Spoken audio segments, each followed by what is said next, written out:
E dando continuidade aos trabalhos desse Congresso Internacional da Academia Paulista de Direito, convidamos o senhor presidente para que receba o palestrante que fará a nossa palestra inicial, o ministro José Gregório. Por favor, ministro.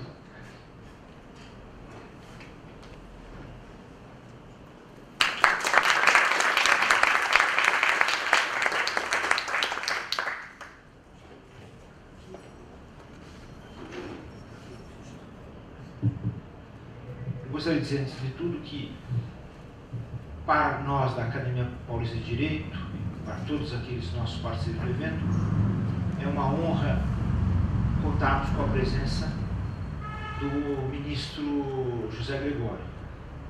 Como todos sabem, eu vou apenas salientar aqui, o ministro participou da constituição, da construção do ambiente democrático e de respeito aos direitos humanos e ao Estado de Direito que nós todos vivemos no Brasil desde a Constituição de 88, no sentido crescente. Isso no seu trabalho extremamente importante na Comissão de Justiça e Paz, teve um trabalho importante de resistência durante o processo da ditadura civil-militar e não por acaso, mas exatamente por esse mérito da sua atuação, ele participou inclusive da redação da Carta aos Brasileiros, foi um marco em 1977 da luta pela redemocratização do Brasil, mas não por acaso ele veio a se tornar o primeiro ministro brasileiro de Direitos Humanos, na época denominado durante o governo do Fernando Henrique Cardoso Secretaria de Direitos Humanos. Depois veio exercer a função de ministro da Justiça, foi embaixador do Brasil em Portugal, enfim, hoje preside a importantíssima Comissão de Direitos Humanos da Universidade de São Paulo. E, portanto, para a Academia é uma satisfação enorme poder contar com ele. Isso aconteceu um almoço muito agradável que tivemos junto com o Dr. Nelson Paredes de Oliveira. Esse convite para que ele viesse, não apenas aqui, proferir algumas palavras relativas a essa comemoração e essa reflexão sobre a afirmação histórica dos direitos humanos, mas sobretudo para ser homenageado pela Academia por todo esse trabalho, como vir a fazer parte da Academia como seu acadêmico emérito. Então, Dr. José Gregório, para nós é uma honra enorme, um prazer enorme poder estar aqui ao seu lado e podemos ouvir lições que poderão ser extremamente importantes no momento difícil que nós vivemos, no Brasil particularmente, não é? Em que há um discurso, lamentavelmente, há ações que contraditam frontalmente essa tradição que já está arraigada no Brasil, tanto a tradição da democracia e dos direitos humanos. Então, dito isso, eu passo a palavra ao Dr. Zé. Minhas amigas, meus amigos, saúdo todos na pessoa da professora Georgette Naso e dizer que a vida tem imprevistos. Outro dia eu encontrei com um amigo, um colega de geração, e disse: Zé Gregório, você não acha que os seus 80 anos te pesam? Eu disse: olha, se pesam, não sei. Mas se eu fosse embora antes de 80 anos, eu não teria a oportunidade de ouvir, de viver os momentos que eu estou vivendo. Então, vivo os meus 80 anos. Eu acho que essa sessão foi tão apropriada, tão dentro do tom, tão assertivo, não só pelo que se disse, e se disse muito bem, mas pelas pessoas que disseram, pela representatividade que isso teve, que uma das coisas que aumentou a minha alegria foi a informação de que isso está documentado e pode ser visto e ouvido por mais gente, porque realmente é uma hora de expandir um sentimento que se reúne em plena segunda-feira no Largo de São Francisco.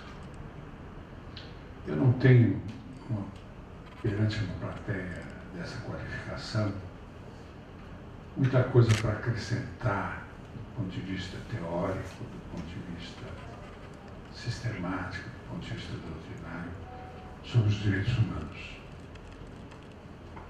O que eu posso dizer,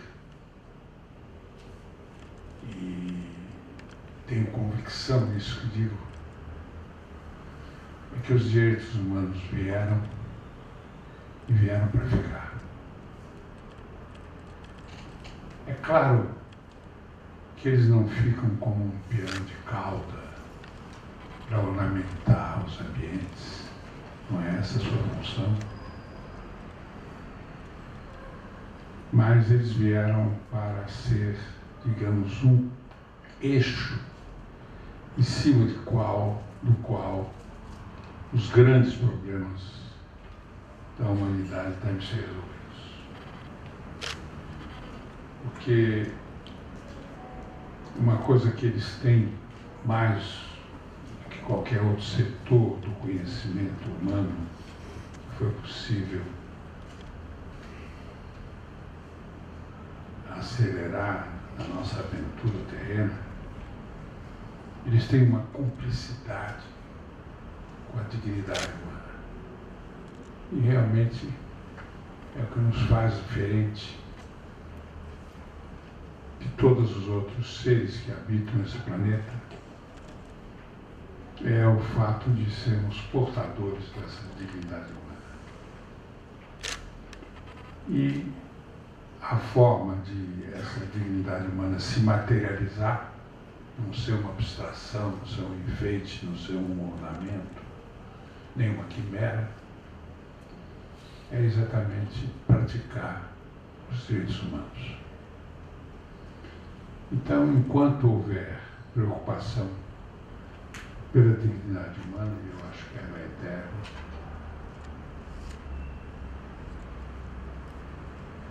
haverá um papel a ser cumprido, insubstituível, pelos direitos humanos.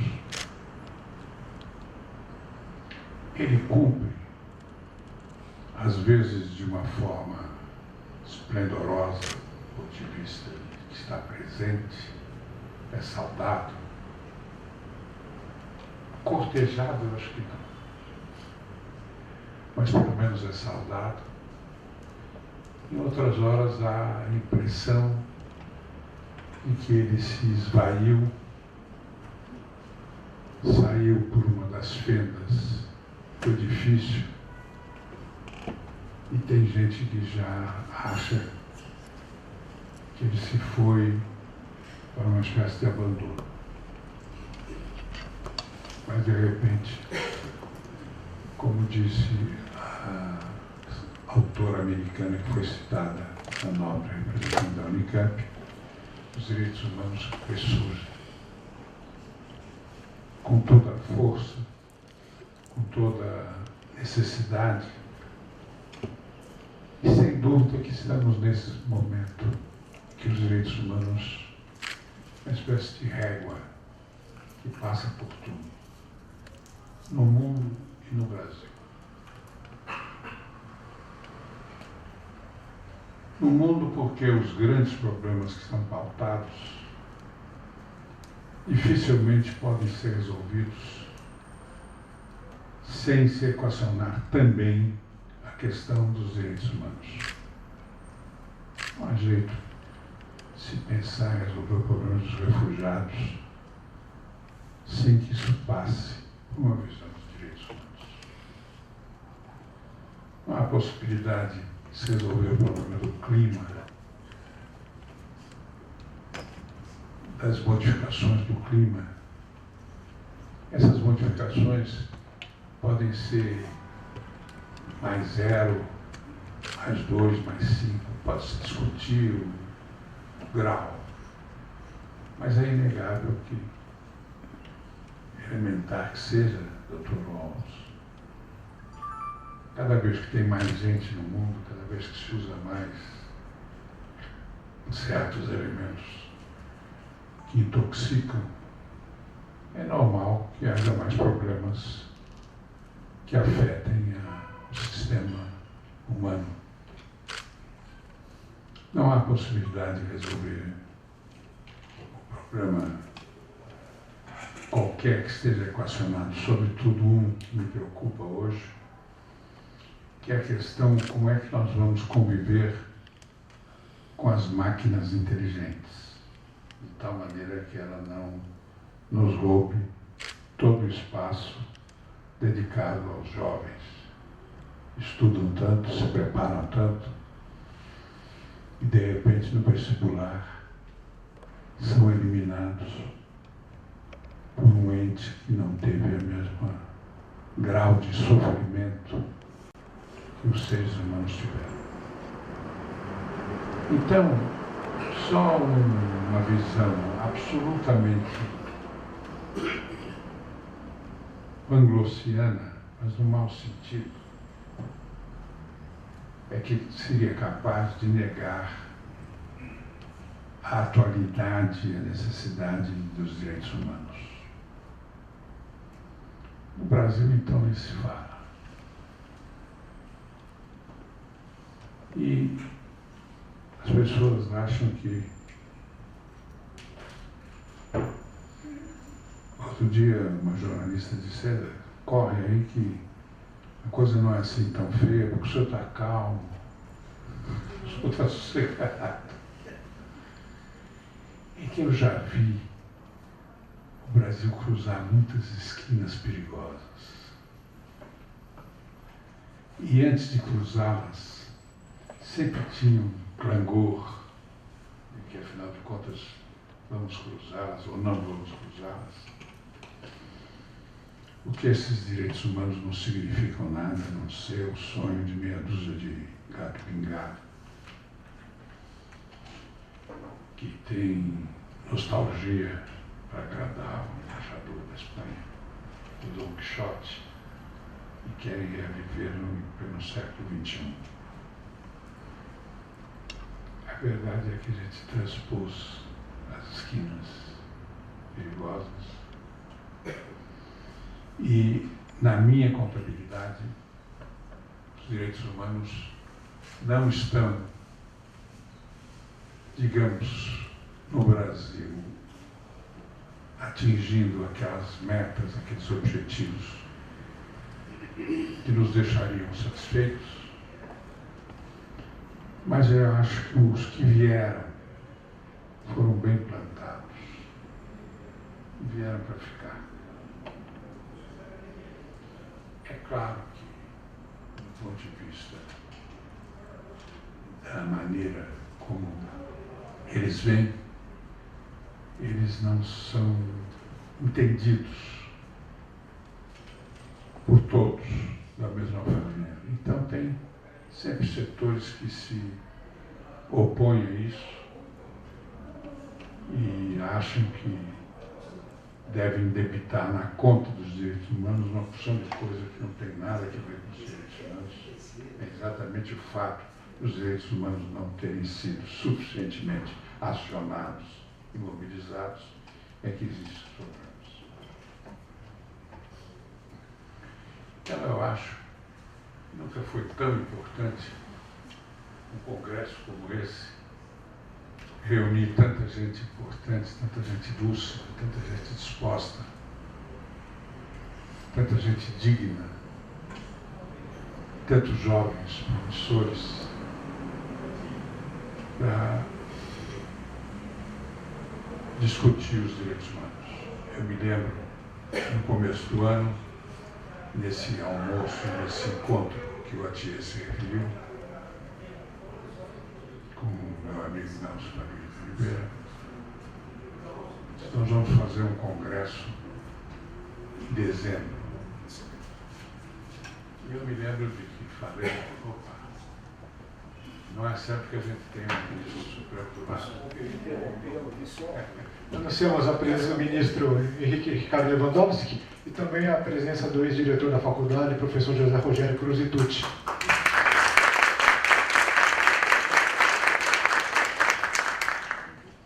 Eu quero dizer que, falando em direitos humanos, ao lado do ministro do Supremo Tribunal Federal, para mim, não é uma novidade. Já falei várias vezes, no tempo que ele ainda era juiz, não tinha essa importância merecida que tem hoje. De maneira que o fato de ele estar aqui não é só uma homenagem para mim, mas um ato de coerência com a sua vida. Mas eu estava dizendo exatamente isso, que no almoço foi anunciado esse congresso, que se realizaria 7, 8 meses. Eu perguntei, é depois da eleição? Aí alguém tirou, acho que o Atier, que é sempre muito eficiente, tirou a folhinha e disse, é depois da eleição. Eu digo, então ele vai ser ou um encontro de comemoração, ou um ato de mobilização operativa. Eu acho que vai ser um ato de mobilização operativa. E nenhuma palavra dos que me antecedeu, qualquer dúvida a respeito dos direitos humanos, que é uma pauta que realmente hoje permeia todos os grandes problemas. O Jobim é um grande frasista, compositor. E vários acadêmicos, historiadores da música brasileira e tal, dizendo, afinal de contas, Jobim, o que é a música brasileira? Ele pensou e disse, olha, no fundo, tudo é uma valsinha de Chopin. Hoje em dia, sabe aqui o meu amigo, ministro do Supremo Tribunal Federal, que tudo, no fim, é um problema de direitos humanos.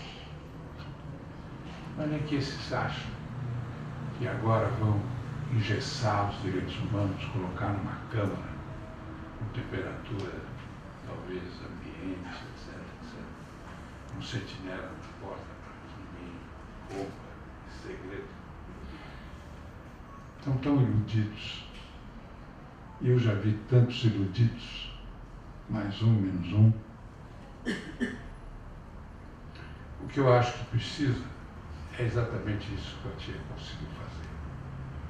Mobilizar as pessoas, dar uma representatividade cada vez maior. Vejo que não tem ninguém hoje representando a comunidade afrodescendente.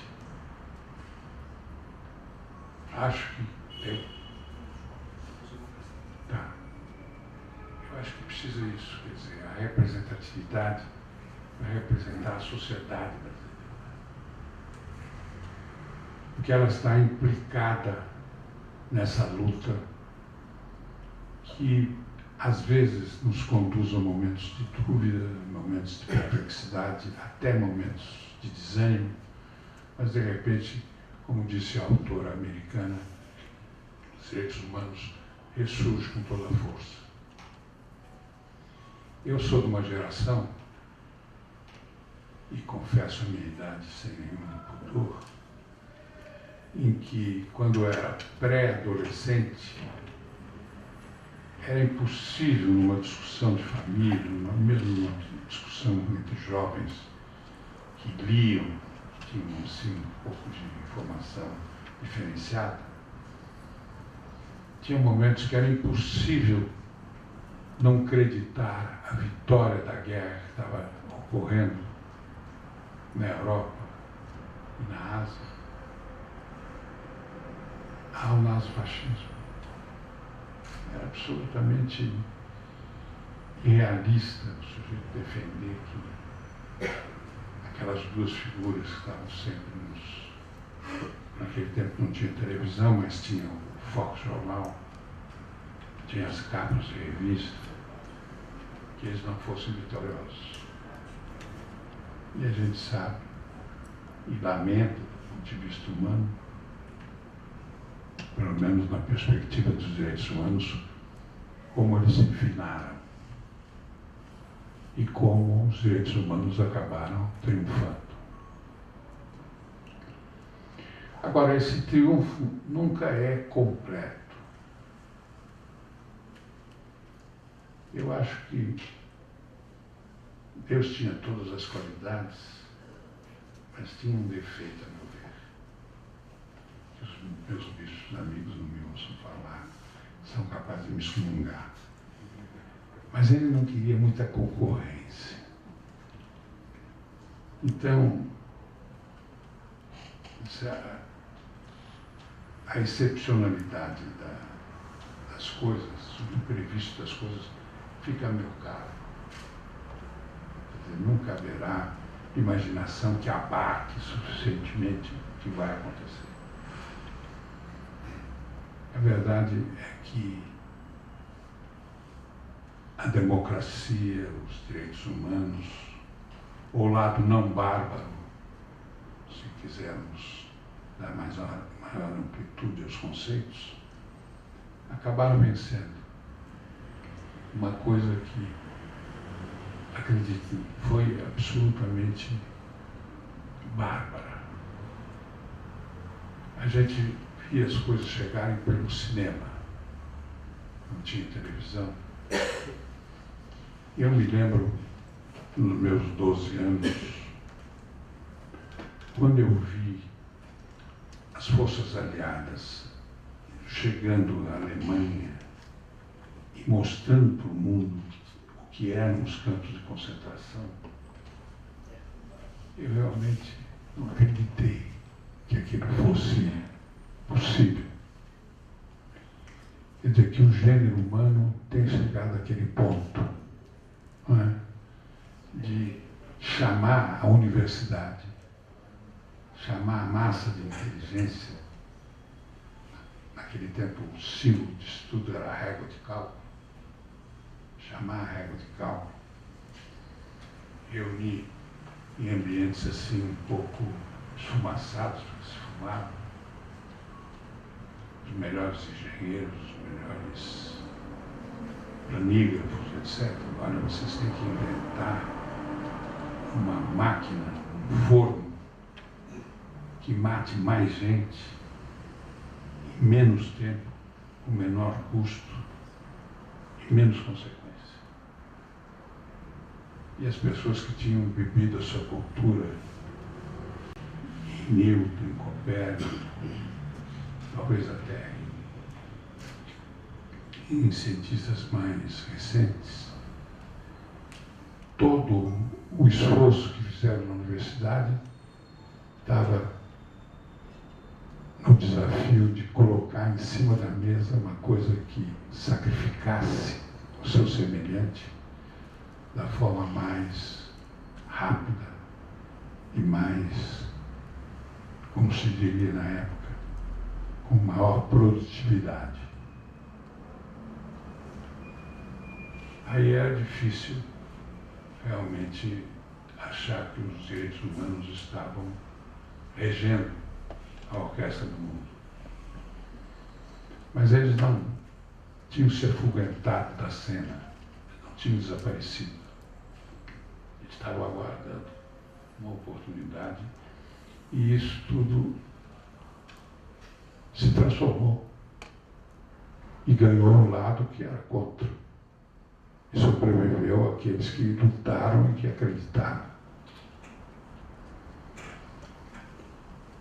Essa é a lição do mundo, a perenidade dos direitos humanos. Sem aquela velocidade que seria ideal, sem aqueles resultados serem tão imediatos como a pressa nós somos dotados, gostaria. Mas ao fim e ao cabo, das cavernas até hoje, os direitos humanos acabam prevalecendo. Por isso, aplicando essa lição no plano macro, no plano micro, deixem a chamada licença poética funcionar e acharem que o Brasil é praticável sem direitos humanos. Se quisermos que o Brasil avance, se quisermos que o Brasil resolva os seus problemas, se quisermos que, estando no governo, a gente tenha chance de deixar alguma coisa para ser lembrado. Se a missão for essa, mais dia, menos dia, esses que, insensíveis aos direitos humanos, vão reconhecer a necessidade de olhar por eles. Eu acho que o que nós precisamos agora é, naturalmente, que essa consciência e essa proficiência, sem exagero. Os depoimentos que me antecederam foram modelares.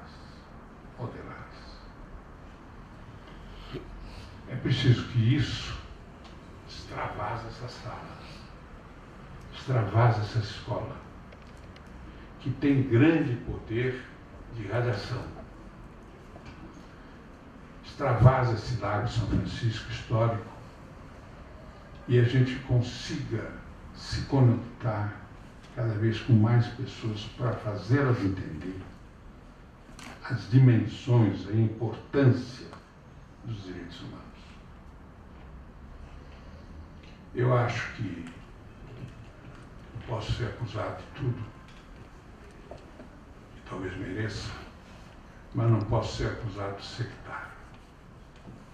Sempre procurei viver o quanto é possível, mesmo no setor político, dentro de um universalismo que sabe que, afinal de contas, as coisas para darem certos não dependem de uma voz, ou de duas, ou de quatro, mas tudo que dá certo é porque é sinfônico.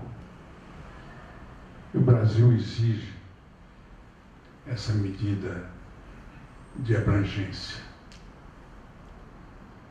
Então, eu não tenho nenhum pejo quando alguém, mesmo de hostes que não são exatamente as minhas, do ponto de vista político-partidário, reconhecer a sua procedência.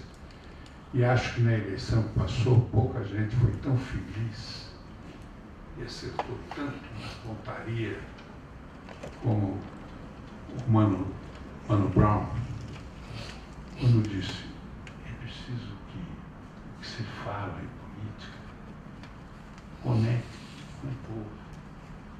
Você sabe o que está se falando, o que se pretende, porque senão não há possibilidade de, aritmeticamente, dentro da regra, que exige mais da pessoa ganhar, não é possível a pessoa ter essa aritmética a seu favor.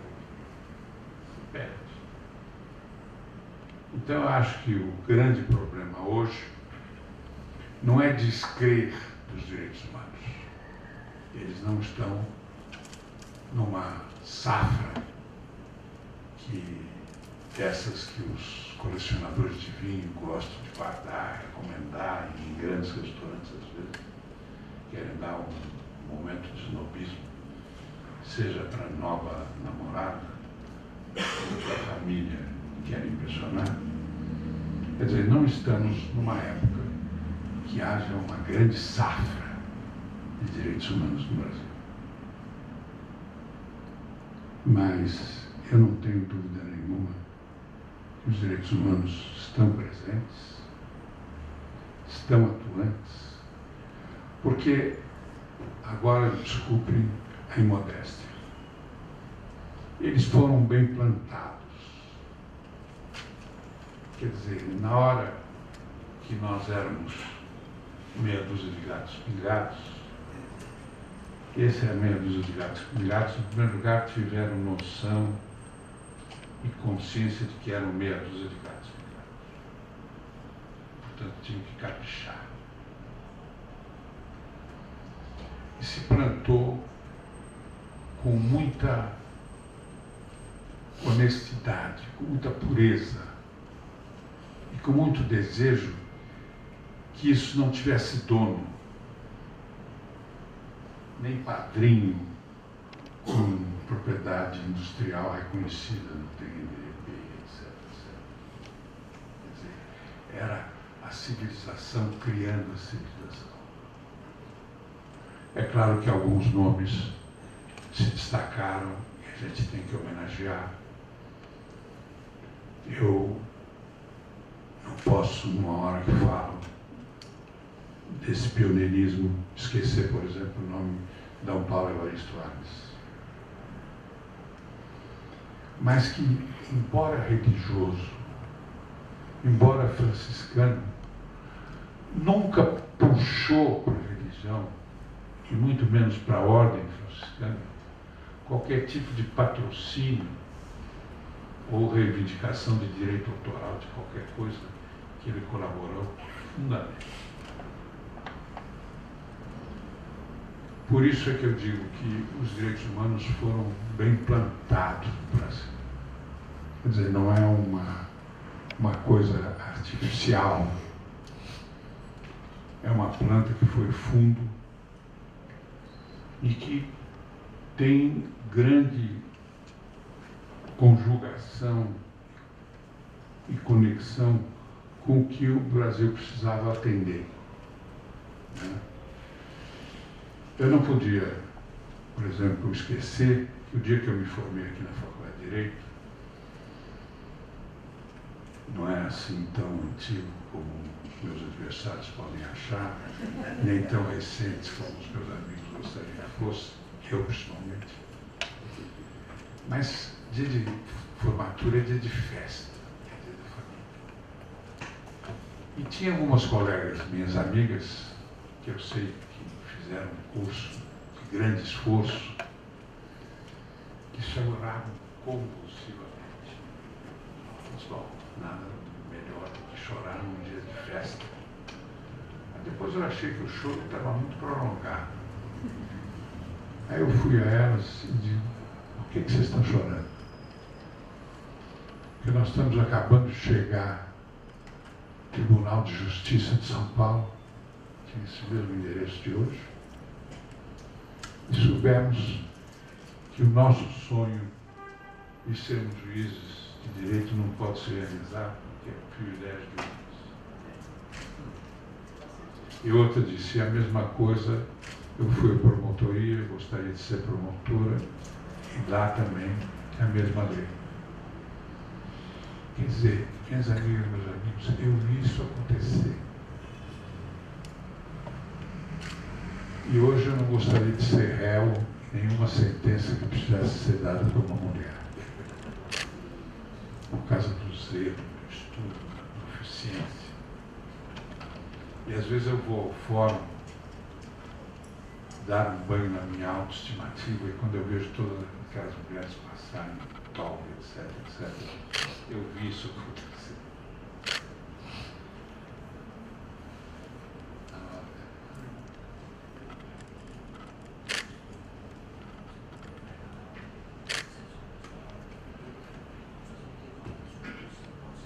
Claro. Ministro Lewandowski. Excusas, aqui eu tenho que dar aula. Eu vou passar a palavra brevemente ao ministro Henrique Ricardo Lewandowski, que é membro da Academia de Direito, nosso acadêmico honorário, né? É uma honra para a Academia ter a presença do ministro aqui. O ministro, apesar de estar sempre cumprindo suas obrigações no Supremo Tribunal Federal, sempre está aqui na faculdade para dar suas aulas, é um brilhante professor da área de Direito Constitucional. Então, intervalo, senão o diretor vai reclamar. Corta o meu foto. O professor Floriano, que esteve aqui conosco, abrindo o evento, vai depois cortar o ponto do ministro. É triste, né? Porque os vencimentos que ele tem aqui na faculdade são vencimentos extremamente importantes, né? Mas para nós é uma honra ter o ministro aqui, porque o ministro também é um defensor conhecido e reconhecido dos direitos humanos, E sobretudo nessa homenagem que nós estamos fazendo academicamente ao Dr. José Gregori, quer dizer, aquilo que o ministro vai nos dizer aqui é extremamente importante, então nós não podemos perder essa oportunidade. Então eu faço um pequeno intervalo nessa palestra brilhante da experiência, do conhecimento do ministro José Gregori, e em nome da Academia Paulista de Direito, eu agradeço a presença do ministro Lewandowski e peço a ele que diga alguma coisa que é muito importante para todos. Olha, muito obrigado por me concederem a palavra, Tortier, prezados colegas da congregação, meus caros alunos, assistentes. Eu fiz questão de passar aqui hoje, embora com atraso, neste evento importantíssimo em que se concede o título de membro honorário da Academia Paulista do Direito a esse lutador pelos direitos humanos, que é o Dr. José Gregori, que volta mais uma vez e sempre a esta faculdade, que na verdade é o berço, diria eu, em termos nacionais, das lutas em prol dos direitos humanos. Eu quero dizer, meus caros ouvintes, que eu fiquei extremamente impressionado com a modéstia com que o Dr. José Gregori colocou o seu papel nessa luta progressiva em prol dos direitos humanos, dizendo que ele, na verdade, embora simbolicamente, agregou apenas um grãozinho de areia a esta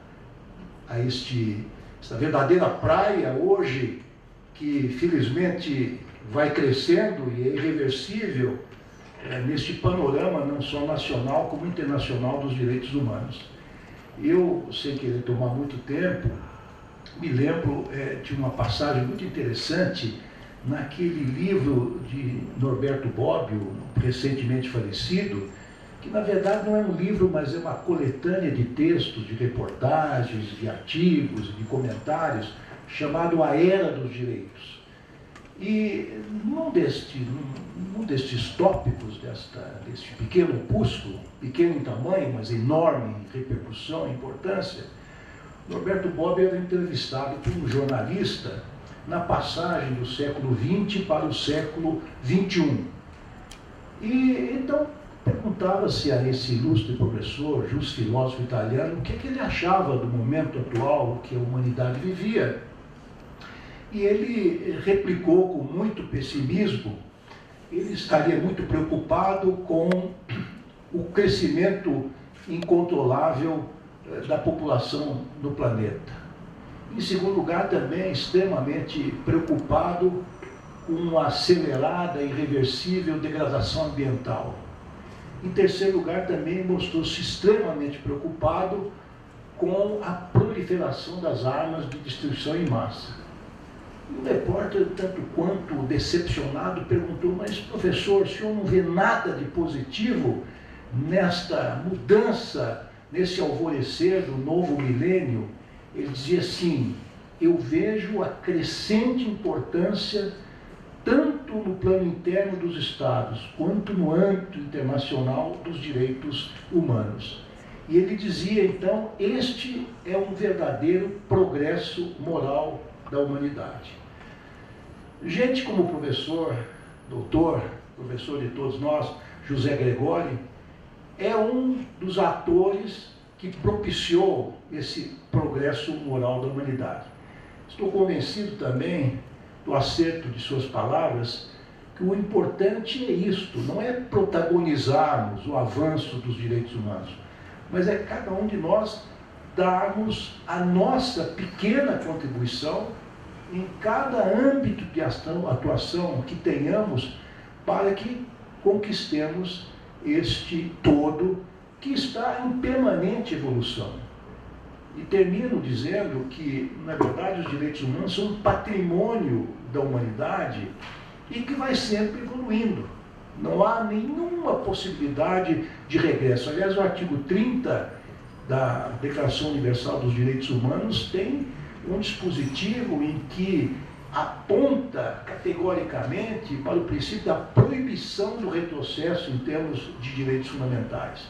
Então nós tivemos direitos de primeira geração, direitos civis e políticos, direitos de segunda geração, direitos sociais, econômicos e culturais, direitos de terceira geração, direitos de fraternidade ou de solidariedade. Estamos avançando em direção a direitos de quarta geração, que são aqueles direitos em que o homem busca se defender contra os avanços incontrolados da biotecnologia, da informática, de maneira que nós estamos sempre avançando e jamais retrocedendo, e graças, e não tenho nenhuma restrição em dizer isso, graças a homens do porte desse novo membro emérito da Academia Paulista de Direito, que é o Dr. José Gregório. Parabéns à Academia, parabéns ao homenageado, parabéns a todos aqueles que fazem parte dessa grande instituição que cultua o direito em nosso Estado. Muito obrigado e peço escusas. Neste momento, o presidente da Academia, acompanhado do ministro Ricardo Lewandowski, fará a entrega do diploma alusivo ao título de acadêmico emérito da Academia Paulista de Direito ao ministro José Gregório.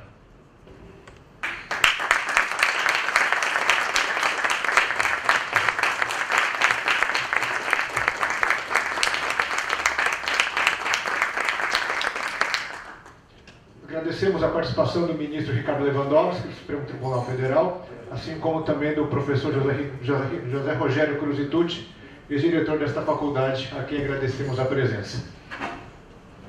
E na oportunidade damos sequências à conferência do ministro José Gregório. Não, eu já vou caminhando para o fim, mas o artigo que o ministro citou é: nenhuma disposição da presente declaração pode ser interpretada como reconhecimento a qualquer Estado, grupo ou pessoa de direito de exercer qualquer atividade ou praticar qualquer ato destinado à destruição de qualquer dos direitos e das liberdades. Assim foi fundada a cláusula pétrea. Quer dizer, o que está aqui é para valer, não é para ser modificado. Mas, de qualquer maneira, é impossível dar ordem às ideias depois de tanta emoção. Mas eu queria dizer, finalizando, que o que eu poderia deixar, mais do que a pretensão de ser repetitivo, redundante na doutrina que os senhores conhecem também, e que tanto Portugal, que eu conheci bem, tanto a Espanha, que eu conheci o suficiente para amá-la sempre, como a França, de quem a gente é sempre discípulo. Nenhum dos três países conseguiriam a posição que conseguiram depois que passaram fases difíceis de direitos humanos, se não tivesse persistido na crença dos direitos humanos, se não tivesse visto o valor dos direitos humanos e não tivesse finalmente reconhecido que dignidade humana e direitos humanos são sinônimos. Democracia e direitos humanos são conceitos correlatos. E faço votos para que uma figura tão simpática, tão jovem, é uma juventude da qual eu tenho grande inveja, o presidente Macron saiba se deslindar das preocupações que no momento ele está tendo, não é? Sem descrer daquilo que ele já deixou por escrito, e eu tenho lido alguns livros dele, que é a sua crença nos direitos humanos. Acho que a Espanha é um exemplo, o chamado rodízio de poder. É um rodízio de poder. Tem um pessoal que gosta mais de direitos humanos que vai para o poder. Depois é substituído por uns que não têm particular afeição pelos direitos humanos. Mas a maneira do espanhol punir esses que não têm afeição é obrigá-los a fazê-los cumprir os direitos humanos. e Portugal, que hoje é o jardim da Europa, no sentido não só lírico, no sentido gastronômico, no sentido vinícola, mas no sentido existencial.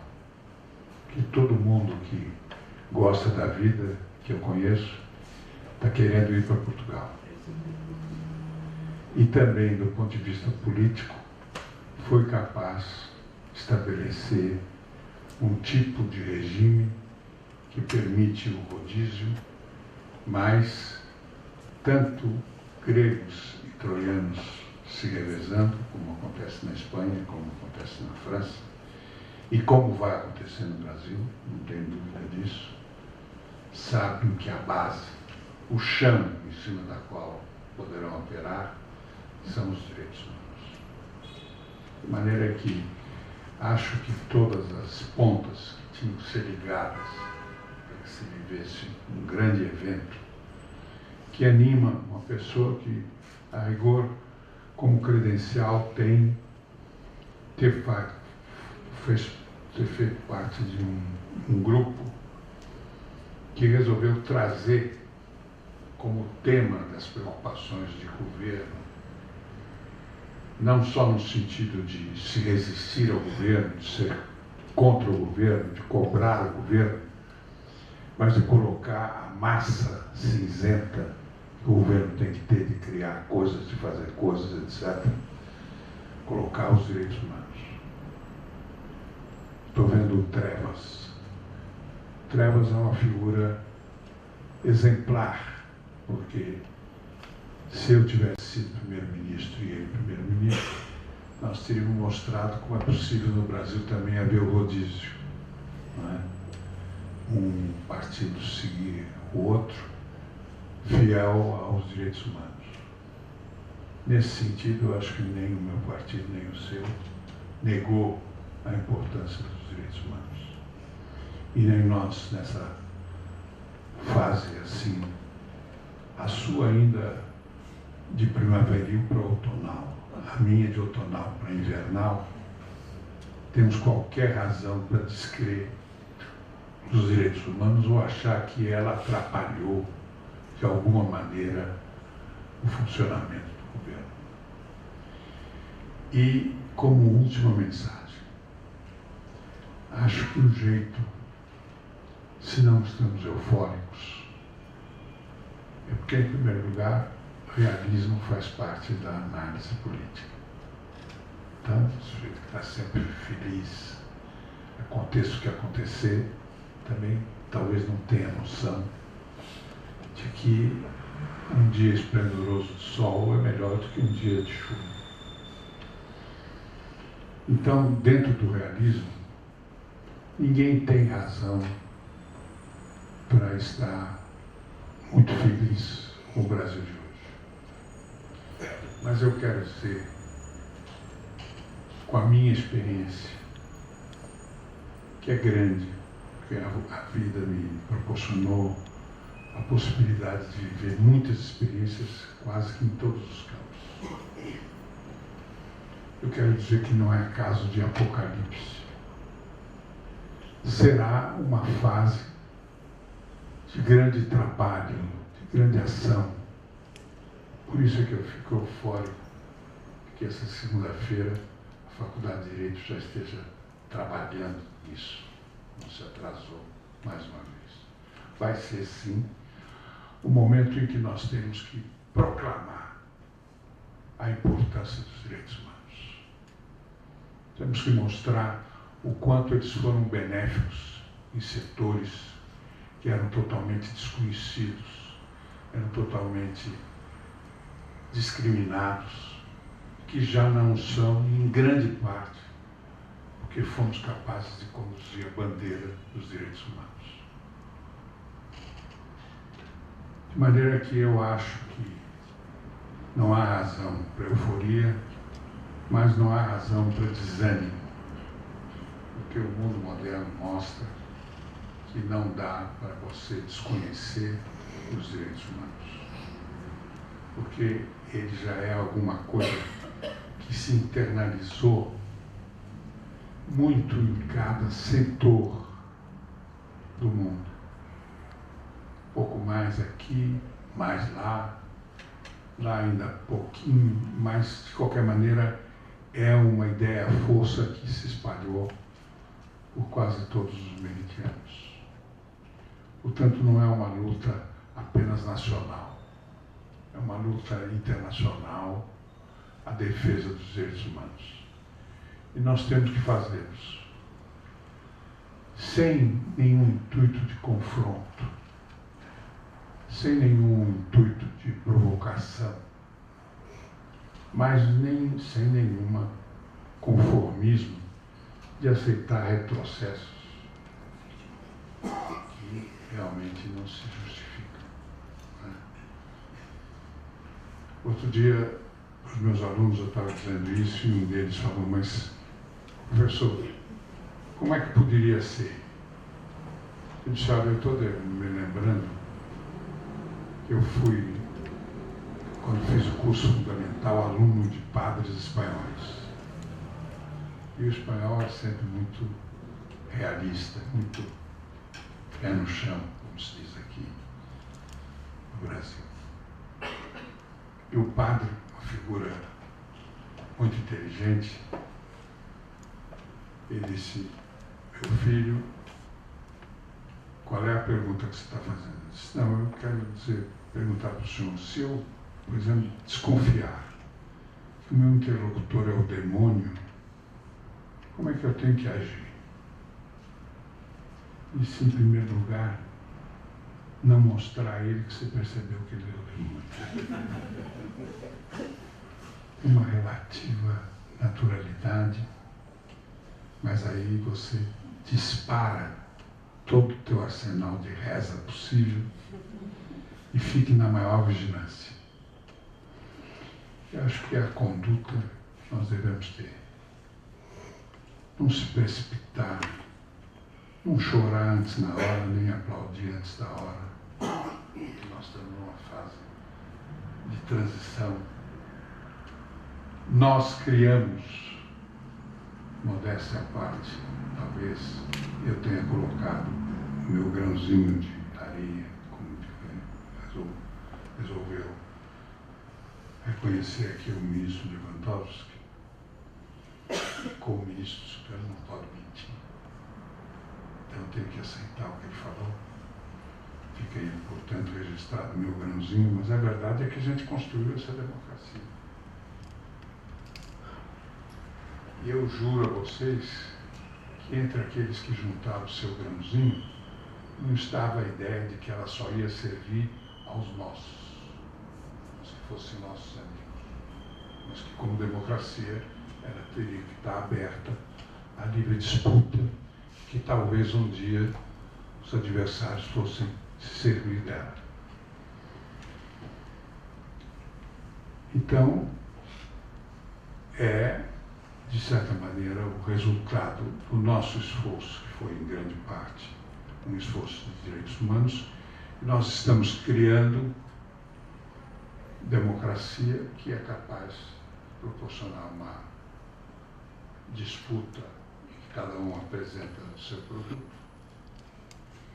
cada um faz a sua defesa e, aritmeticamente, dentro das regras que se colocou, aquele que tiver mais votos tem a possibilidade de governar. Eu espero que esses que têm a possibilidade de governar entendam o que é o Brasil. Entendam as deficiências que o Brasil tem, que são muito grandes, as carências que o Brasil tem, que são muito grandes, as desigualdades que o Brasil tem, são muito grandes, mas entendam, sobretudo, que elas não poderão ser vencidas e melhoradas se não houver aquele espírito sinfônico a que eu me referi, de representatividade. Quer dizer, o Brasil nunca foi bem por obra de um apóstolo, sempre foi bem por obra de um ideal que se espalha que é bem encarnado por um grupo, mas com a colaboração de todos. Eu acho que esse é o problema do Brasil, cada vez mais expandir e sairmos do gueto, como reclamou, a meu ver, com procedência o Mano Brown. E acho que conferências como essa, esforços como essa, que o desembargador faz com seus colegas, com os colegas da faculdade, com os colegas da USP, com as bravas militantes da Unicamp, é o caminho. É o caminho e, sem dúvida nenhuma, que será trabalhoso, não será fácil, não será cômodo, mas ouso dizer que ele, por antecipação, será o caminho vitorioso. Eu me lembro, e vou encerrar para descontrair, a noite que eu, como ministro da Justiça, fui jantar com Fidel Castro. Ele gostava, o presidente Fernando Henrique, me convidou de vários ministros da Justiça que estavam no Congresso, convidou a mim. E o embaixador que me fez esse convite, o ministro, colega, disse: olha, você vai ter que se submeter às regras da segurança, que são muito rígidas. Então eu não vou poder te dizer qual é a hora do jantar, o local. Só digo que você, a partir de agora, o que você achar que é elegante, esteja vestido você e sua mulher para esse jantar. Fomos jantar. Devo dizer objetivamente que era uma figura carismática, muito fardado, impecavelmente, um grande prosador, habilitado a falar sobre todos os assuntos de uma maneira agradável e com densidade. E eu, sem chance de falar nada, poxa, eu estou com um camarada que, afinal de contas, não é um apóstolo dos direitos humanos, eu preciso dizer alguma coisa, mas que também não fira as normas da diplomacia. Então, na saída, ele disse: faço questão de levar até o carro. O jantar começou às 11 da noite e eram 3 horas da manhã. Eu acho que não é uma característica dele, eu acho que é uma característica espanhola. O espanhol vai se aquecendo a partir da meia-noite. E no meio do caminho, eu disse: comandante, eu chamava ele sempre de comandante, comandante, agora o senhor tem que levar em conta uma coisa que existe em todos os países e tal, que tem grande importância, que é a opinião pública. Não é uma palavra que gente que gosta de poder absoluto gosta de ouvir. Ele parou. Opinião pública. O senhor acabou de viver um episódio que a opinião pública teve muita força, que é aquele episódio daquele menino que foi para os Estados Unidos, depois teve que voltar por um movimento de opinião pública. E o Cuba acabou de viver um episódio como esse, de reconhecimento concreto da importância da opinião pública. Ele, com aquele corpão, ele era muito maior do que eu pensei que ele fosse, pelo cinema e pela televisão. Ele levantou todo o corpão dele e disse: senhor ministro, o mundo está ficando ingovernável. Eu disse: mas olha, está ficando mais agradável. E o senhor vai ver com o tempo mais eficiente. Deixei para ele pensar. Tenho lembrança de um dia ler no livro de memórias dele, que de repente um embaixador que ele não sabe bem o nome, e falou uma coisa como essa. Mas a verdade é isso. Quer dizer, na realidade, o mundo,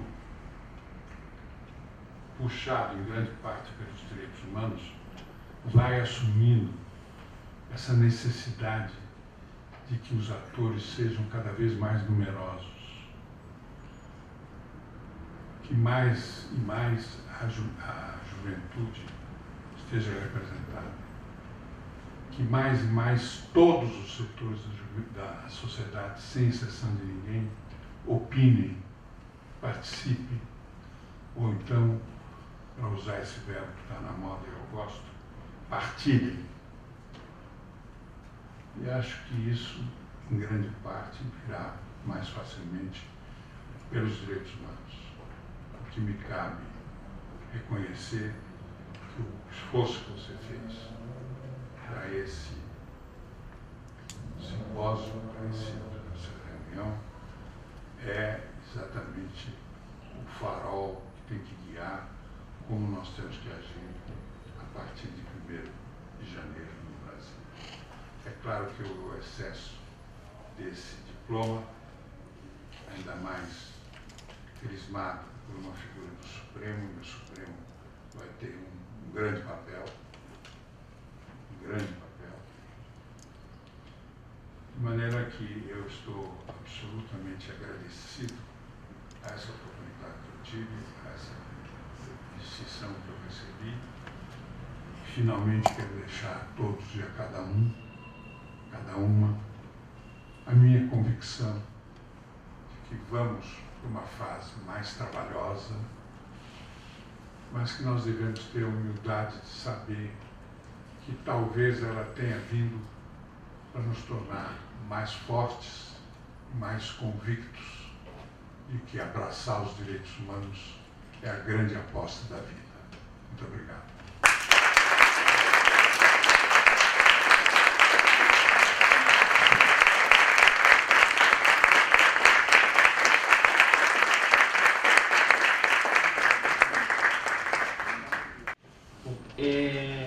Primeiro, agradecer muitíssimo a presença de todos nessa cerimônia inaugural do Congresso.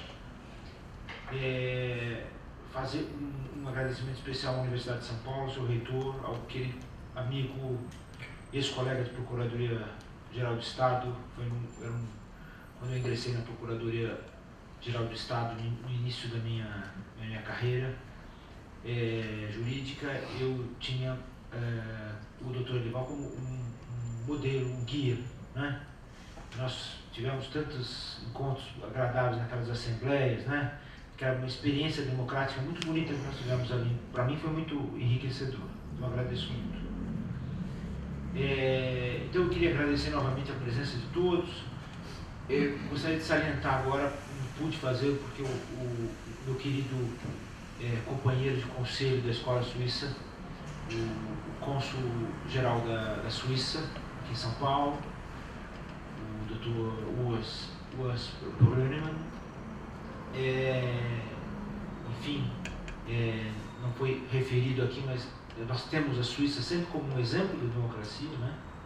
Exemplo da democracia direta, dos embates para a construção democrática, e a sua presença aqui também é muito valiosa para todos nós, porque enriquece aquilo que eu acho que é mais importante quando a gente fala do direito e fala dos direitos humanos, né? Porque os direitos humanos estão vinculados desde sempre, mas aquilo que é mais importante é exatamente a cultura, né? E essa cultura é internacional, né? Ela surge do encontro dos países, né? Ela surge do encontro das convicções nacionais, das convicções locais, e a partir desse debate é que ela se enriquece.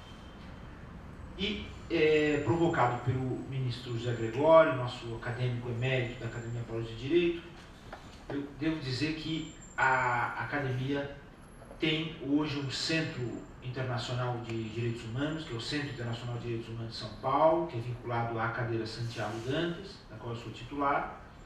E nesse centro nós temos pesquisadores e pesquisadoras jovens, maravilhosos, que amanhã vão apresentar inúmeros trabalhos, E a vinculação do Centro Internacional de Direitos Humanos nesse período inicial, desde que ele foi inaugurado, uma sessão muito bonita nas faculdades de Trevisan, né? O Trevisan é um parceiro, um amigo muito importante para mim, assim, do ponto de vista pessoal e do ponto de vista da academia também. Tá certo que provavelmente ele não concorda com isso, porque toda vez que nós nos encontramos eu dou alguma tarefa para ele, ele fica chateado com essa amizade, que é uma amizade só de um exigindo demais, né? Mas é que os mais talentosos têm que ajudar os menos talentosos.